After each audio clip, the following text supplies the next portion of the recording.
उप मुख्यमंत्री अरुण साव ने आज रायपुर के गोबरा नवापारा में 5.3 करोड़ रुपए के विकास कार्यों का लोकार्पण और भूमि पूजन किया। उन्होंने कहा कि अलग राज्य बनने के बाद छत्तीसगढ़ की दशा और दिशा दोनों बदली है। इस दौरान उन्होंने गोबरा नवापारा के विकास के लिए 2 करोड़ रुपए और देने की घोषणा भी की। उन्होंने कहा कि प्रधानमंत्री आवास योजना और मोदी की अन्य गारंटियों को पूरा किया जा रहा है, जिससे राज्य में तेजी के साथ विकास हो रहा है। नवापारा में नगर पालिका के द्वारा 4 करोड़ 63 लाख रुपए के विभिन्न कार्यों का लोकार्पण और भूमि पूजन संपन्न हुआ है, जिसमें अटल परिसर का निर्माण, विभिन्न समाजों के सामुदायिक भवन का निर्माण, अन्य निर्माण के काम शामिल है। साथ ही गोबरा नवापारा के तहसील कार्यालय का भी लोकार्पण हुआ है, जो 71 लाख रुपए से निर्मित है। एक बड़ी सौगात। मध्य प्रदेश के देवास जिले में किसानों के हितों को लेकर कांग्रेस पार्टी लगातार प्रदर्शन कर रही है। इसी सिलसिले में आज हाट पिपलिया के बरोठा में कांग्रेस के जिला अध्यक्ष मनीष चौधरी के नेतृत्व में किसानों ने एक विशाल रैली का आयोजन किया, जिसमें किसानों को मिल रही निम्न स्तर की फसल बीमा राशि का विरोध किया गया। कांग्रेस ने मुख्यमंत्री के नाम तहसीलदार बरोठा को एक ज्ञापन भी सौंपा। ज्ञापन में स्पष्ट किया गया है कि किसानों के साथ हो रहे अन्याय के खिलाफ कांग्रेस आगे भी अपनी लड़ाई जारी रखेगी। किसानों के साथ अत्याचार तो भारतीय जनता पार्टी सरकार करती आई है। एमएसपी कानून आज तक लागू नहीं हो पाया और अब स्थिति हो रही है कि बीमा हमारा किसानों का काट लिया जाता है, प्रीमियम भी टाइम पे काट ली जाती है, लेकिन बीमे की राशि में बहुत लंबे समय तक तीसरी बार मिलती है और अभी जो मिल रही है वो राशि जो हमारी प्रीमियम काटी उससे भी कम मिल रही है। 250 रुपए, 200 रुपए, 300 रुपए के बीमा के दे रहे हैं। किसी एक ही क्षेत्र में, एक खेत में तो फुल दे देते हैं और एक क्षेत्र में और एक खेत में कम कर देते हैं।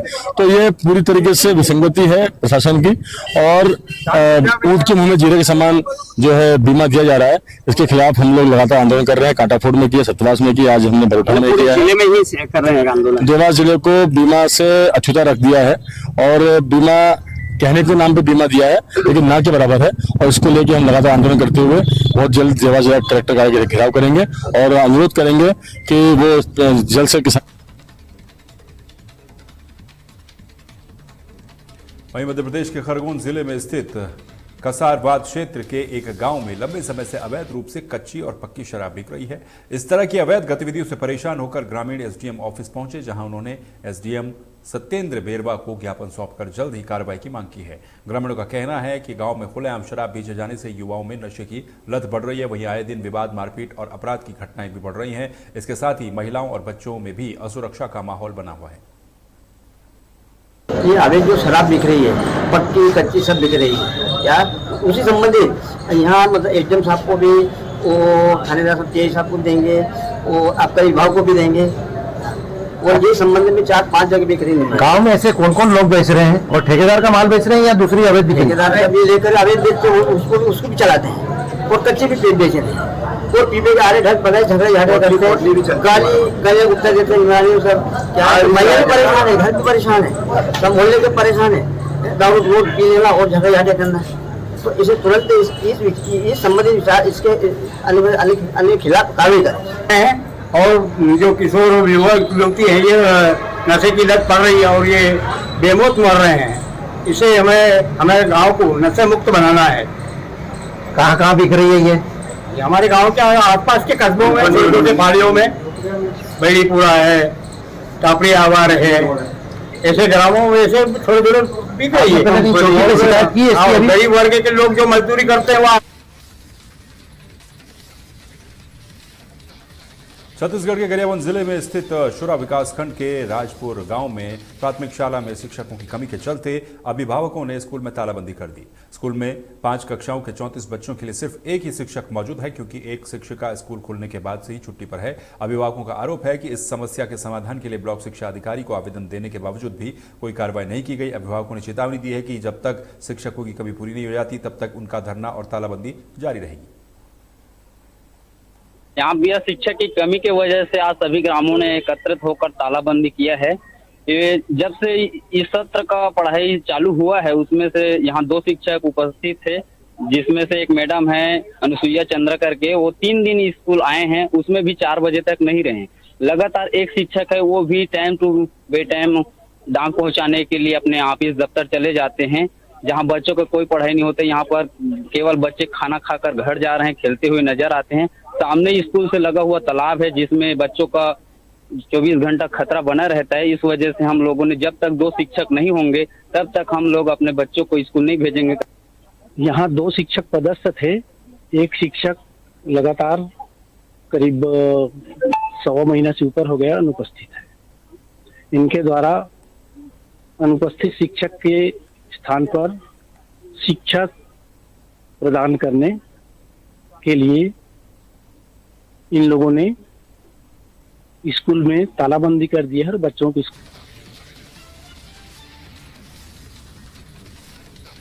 वहीं सांसद संतोष पांडे ने कांग्रेस पर हमला बोला है। भाजपा के मुख्य प्रवक्ता और सांसद संतोष पांडे ने कांग्रेस पर राष्ट्रहित से जुड़े मुद्दों पर बहस से भागने का आरोप लगाया है। उन्होंने कहा है कि संसद में महत्वपूर्ण विधेयकों पर चर्चा के दौरान विपक्ष सार्थक बहस से बचता रहा। सांसद पांडे ने कहा कि जब भाजपा विपक्ष में थी तब अटल बिहारी वाजपेयी और लाल कृष्ण आडवाणी जैसे नेता राष्ट्र निर्माण में सहयोग करते थे, लेकिन कांग्रेस ऐसा नहीं करती है। उन्होंने कहा कि कांग्रेस का राष्ट्र से कोई लेना देना नहीं है। क्या उन्होंने कहा, सुनिए। हम सब जानते हैं कि बड़ी कल्पना लेकर के और सभी सांसद अपने क्षेत्रों की बात रखेंगे।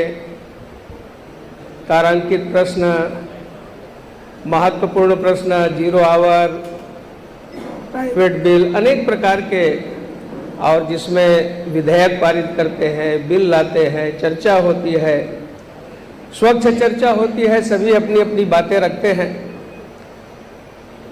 और जब वहाँ सर्वदलीय बैठक हुई जिसमें तय किया गया तो 130 घंटे चर्चा होती है, मात्र 37 घंटे।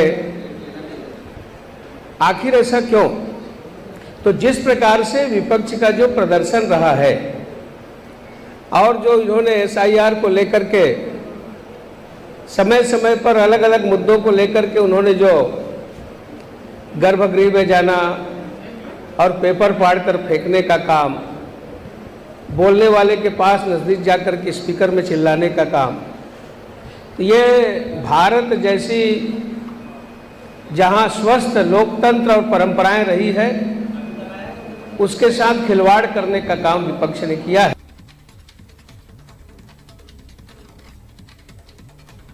वहीं छत्तीसगढ़ के कैबिनेट मंत्री गुरु खुशवंत साहेब पदभार संभालने के बाद पहली बार बलौदाबाजार जिले के दौरे पर पहुंचे, जहां कार्यकर्ताओं और समर्थकों ने उनका जोरदार स्वागत किया।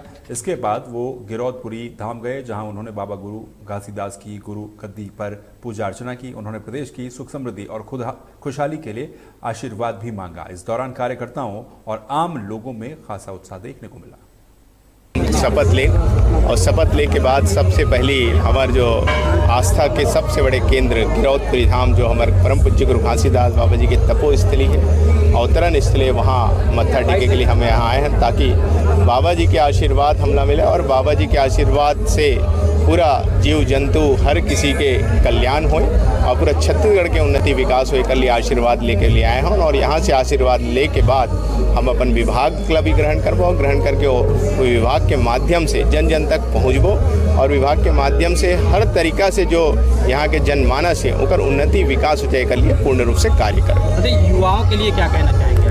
युवा मन के लिए यही बोलूँ कि जो छत्तीसगढ़ के सरकार है, माननीय मुख्यमंत्री विष्णुदेव साय जी के सरकार, वो लगातार युवा मन में फोकस करते, युवा मन के कल्याण के लिए काम करते और बहुत सारे कल्याणकारी योजना।